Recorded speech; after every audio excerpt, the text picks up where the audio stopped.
عايز يا جماعة أولا كل سنة وأنتم طيبين والحمد لله على السلامة وشرفتوا طنطا بلد السيد البدوي رضي الله عنه وعنه.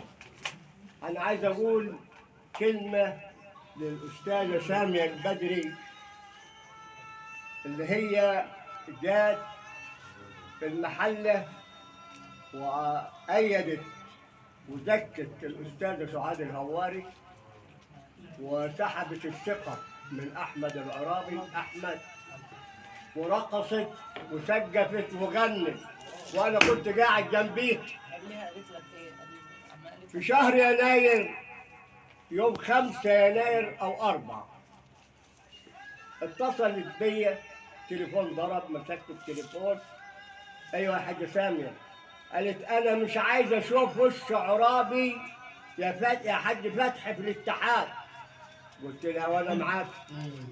بعديها ب5 أيام أو 4 ضرب التليفون أيوة يا حاجة سامية قالت إحنا هنعمل اجتماع في المحلة وهجيب النقابات اللي بتخط القناة وهنزكي الأستاذة سعاد الهواري رئيسا للاتحاد بدل أحمد عرابي. قلت لها وأنا معاكي قلبا وقالبا. وجينا المحلة وجابت النقابات وقعدنا وهيصنا ورقصنا وكلنا وشربنا وسقفت وغنت وأنا قاعد جنبيها. اتقلبت 360 درجة أو 1360 درجة. ليه؟ بعديها ما فيش 20 يوم يوم 17 كانت في حزب التجمع في الاتحاد وقالت أنا مش هعترف إلا بعرابي رئيسا للاتحاد. طب اللي بيغير جلده وبيغير لونه نوعين في الحياة.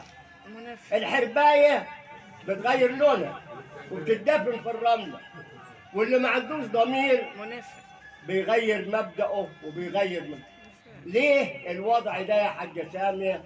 وده عتاب مني لأن أنا مؤسس مع المرحوم البدري هذا الكيان العظيم.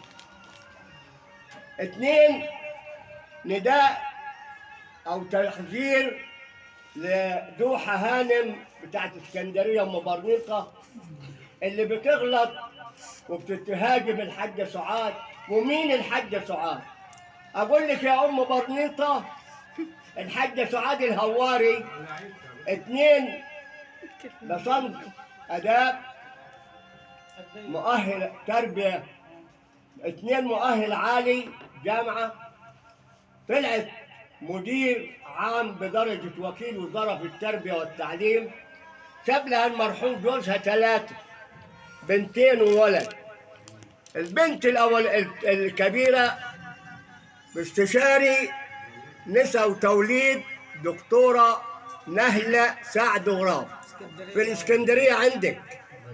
2 الدكتور خالد سعد غراب دكتور في الكويت هو ومراته الدكتورة شيماء. 3 حنان سعد غراب محامية مستشارة في الجنايات والمحاكم العليا. أقول نداء للأستاذة الثانية العصابة اللي تبع أحمد عرابي سميرة أحمد أمين الصندوق بتهاجم الحاج سعاد.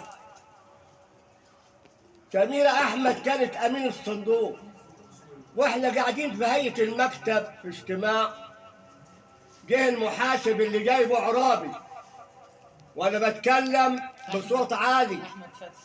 الأستاذ أحمد فتحي من طنطا من هنا جايبه عرابي محاسب عشان يشوف الميزانية واحنا قاعدين في هيئة المكتب في اجتماع في هيئة المكتب. جرى علينا الميزانية وقال يا جماعة في 70,000 جنيه بعيد عن الميزانية.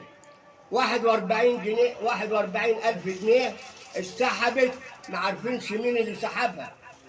طب ما انت رئيس اتحاد توصل البنك يقول لك فلان اللي سحب ال 41,000. ما كانش يديك البنك في نائب عام في وكيل نيابة بتاع المنطقة أبلغ على 70,000 جنيه. هم مش 70 قرش ولا 70 جنيه يا عرابي، ده 70,000 عشان أشتري سكوت وولاء العصابة اللي حواليك. سكت وما رضيتش تبلغ عن 70,000 جنيه. 70,000 جنيه أنا أعرف 3 واخدين الفلوس دي. أمين الصندوق سميرة أحمد كانت في عهد المرحوم عبد الله بالفتوح. شيك ب 15,000 جنيه مقيد باسم عبد الله ابو الفتوح اتسحب من الحساب بتاع ايه؟ ال 41 اللي مش عارفين مين اللي خدهم. 3000 جنيه خدتهم سوريا مشحوط. ايه دي ال 3000 جنيه؟ قالت انا كان ليا فلوس عند المرحوم عبد الله. طب احنا